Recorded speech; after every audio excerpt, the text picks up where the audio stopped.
So good morning everyone. Hope you enjoyed yesterday's video of going out with Penny for a walk. We were out for nearly 3 hours, so yeah, it was a very short video for how long the walk was, but we were just chatting and enjoying the walk, because a lot of the walks I do, I'm on my own. So when you get a walk and you go in with somebody, you end up talking a lot more and not filming as much. But anyway, it was good. So yeah, I noticed I had a question about doing a video on exercise for a puppy. So the general rule of thumb is 5 minutes per month of age, up until they're a year old, and then you're pretty open to different exercise and exercise for longer. So as you probably noticed, I don't necessarily stick to that. For example, Pod and Aria came yesterday. They are 10 months old and we were out for 3 hours. But was it a fast-paced walk? No, we were actually walking quite slow. We stopped for breaks and breathers and stuff like that.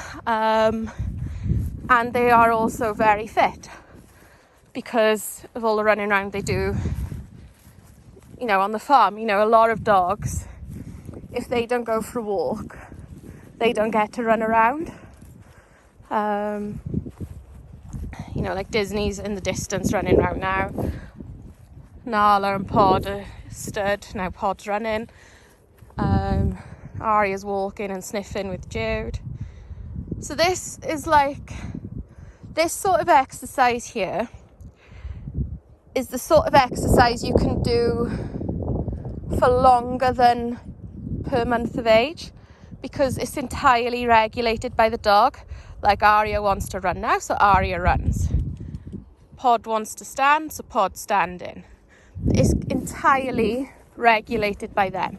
And it's not wild and exciting because we haven't got any different dogs here. Now, if Dora was here, if Dottie was here, anything like that, they'd be running around more because they're excited because they're friends here. So I feel like I'm not really making much sense. So as a general rule of thumb, yes, stick to the 5 minutes per month of age. If by the time they get to 6 months or so, and you wanted to do 1 or 2 longer walks a week, say it was the weekend and you wanted to go for a walk, personally I wouldn't be too worried about doing that, because it's not every single day. And if you're going for longer, plan places where you can stop for 20 minutes and just have a break, where the dog's just literally gonna walk and sniff around. They're not running on a track. They're not, you want to scratch, and yeah, we got black here as well. Yes, you're giving the dog plenty of chance to have a little break. I don't know where Nala's shooting off to. And then if you were doing a play date with another dog, another puppy, Beastie, you are an attention seeker. You are. Yeah, you're a beautiful girl. Yeah, you are beautiful. Yes, anyway, if you were having your puppy was having a play date, then they can go a bit mad, and I would step in and make sure they both get in regular breaks, because they'll push themselves past the point of tiredness because they're excited. So, I personally would say common sense. You know how fit your puppy is. You know how tired they are. You know how much exercise they normally do. And I think as long as everything's built up very, very, very gradually, it's not a big deal. Aria and Pod are playing now. I'm watching that they don't get too rough with one another and too wound up. Come on, guys, let's go. Pod, where's the birdies? Pod. Podrick, where's the birdies? Aria, leave him be. Aria! Enough. Where are the birdies, Aria. She's the one who wants to wrestle more. He's like, he loves to chase the birds. So yeah, use your common sense, like don't overdo it.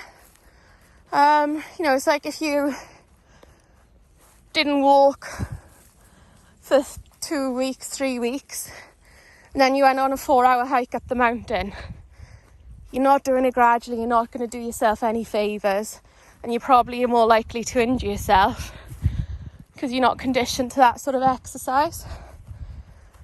And then part of the reason why people are always tempted to over-exercise their dogs and their puppies is because they're mad in the house, they're destructive in the house, they're this, they're that, whatever. But the best way of tiring a dog or a puppy out, or a dog of any age, is training. So you've seen me do trick dog training with Jude. I've been to puppy classes with Aria and Pod. Aria, Pod, enough! Ring craft classes, all that sort of stuff. That wears them out a lot more than walking ever does. All walks do is it gets them fit, which means you're going to have to do a longer walk next time to wear them out. So you're defeating the point by walking them. And, training them to sit and stay, place training where they've got to use restraint to, stay in one spot when the temptation would be to walk and move off. You good girl, Aria. Beautiful girl. You're a pretty girl. Any sort of training, doesn't matter what it is. Like there's classes for something called hoopers, which is where they go through it's not even a tunnel, but it's like a little archway. So it's like meant to be a build up to doing proper agility, or a come down when your dog gets old from doing agility, where you get to practice your turns and stuff. But it's no jumping, so it's not too much stress on their joints. So things like that are good. Literally any sort of training. Ring craft, which is training for showing, puppy class, obedience class, all of those things. If you don't want to go to a class, you haven't got a chance to go to a class, look online for training videos. And you get lots of ideas and inspiration of what to do. And even a bit of outside the box thinking, like gun dog training. You haven't got a gun dog, but it doesn't mean you can't train them. Some gun dog people, they've trained their dog to sit on a certain whistle, come on a certain whistle, go left on this type of whistle, right on that type of whistle. That sort of stuff, that's hard training. It's a good skill to learn for you. It's quite a cool one to teach them. I haven't gone as far as whistle training them to sit and stuff. Recall training in your garden, that's really good. Another type of training I've done a bit of with dads is putting him in a sit stay, throw in a toy, and he's got to sit and stay until I release him. That impulse sort of training, honest to God, they know you need to do that for 5-10 minutes, and it's like you've walked them for an hour, because that's how much mental what's the word I'm looking for? My mental capabilities, the sort of restraint and anyway, it tires them out. I can't think of the word. I'm tired.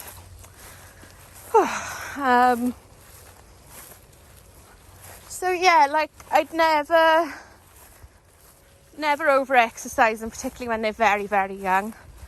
But just gradually build it up. So it's 5 minutes per month of age is the rule of thumb. But if they were somewhere like this, they're in an open field where you're not really walking and they can do what they want. You know, they can stop like that. They can go and look for the birdies, Pod. Where are the birdies? Look at him looking. Where are the birdies?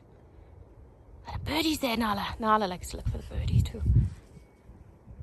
So yeah, they can regulate themselves for longer. So I wouldn't mind doing this sort of thing for longer, where you're not covering any sort of distance. But if you feel like you need to walk your puppy for longer because they're mad and they're hyper and they've got a lot of energy, then train them. It doesn't matter what you train them to do tricks, train them to have impulse control, do brain games with them. You know, there's lots of like puzzle toys for them. Them figuring out and using puzzle toys is really good for them as well. And it's encouraging them to stay calm and use their brain, not just use their legs to move and expel energy. And then if you're still watching this far in, people are asking where Lily is. She'll be back soon. She's just been staying at Helen's for a little while. I was busy with puppies. Her and Tegan have got a really close bond. And she's just stayed there for a little while, but she will be back very soon. And we'll be back to a pack of 7. But yeah, she's completely fine. So Helen, for those who don't know, most people do know, we're both part of Harvwenner together. I do all the social media stuff, which is why you see a lot of my dogs and not a lot of her dogs, because I know she won't mind me saying this, but she doesn't take very good pictures. And yeah, she needs to take better pictures, and then you'll see more of her dogs. And I have asked Sarah to take some nice pictures as well, because there's Dora and Woody. So Woody is Judith's brother, and Dora is a puppy from Lily's first litter. So yeah, anyway, she will be back soon. Hope I made a bit of sense, or I gave you some ideas of what to do exercise wise with your puppy. You know, even just a little bit, sorry, I just jumped the gate, bit of lead walking, but not like going for a walk, but teaching them the heel position, are you? So she knows heel, and it's to get them to stand there and stay there, and then we walk. Should I not? You haven't got treats, you haven't got a lead on me, I don't have to come. But anyway, teach them things like that. Sit, stay, walk away from them, down, stay, stand, stay, anything. Just teach them things. I find it training quite fun and rewarding anyway. And your dog loves it. Like, you want to see how excited you get when I put my treat pouch on. Because she knows she's training. She loves it. So yeah, hope that made sense. I shall see you all soon. Bye.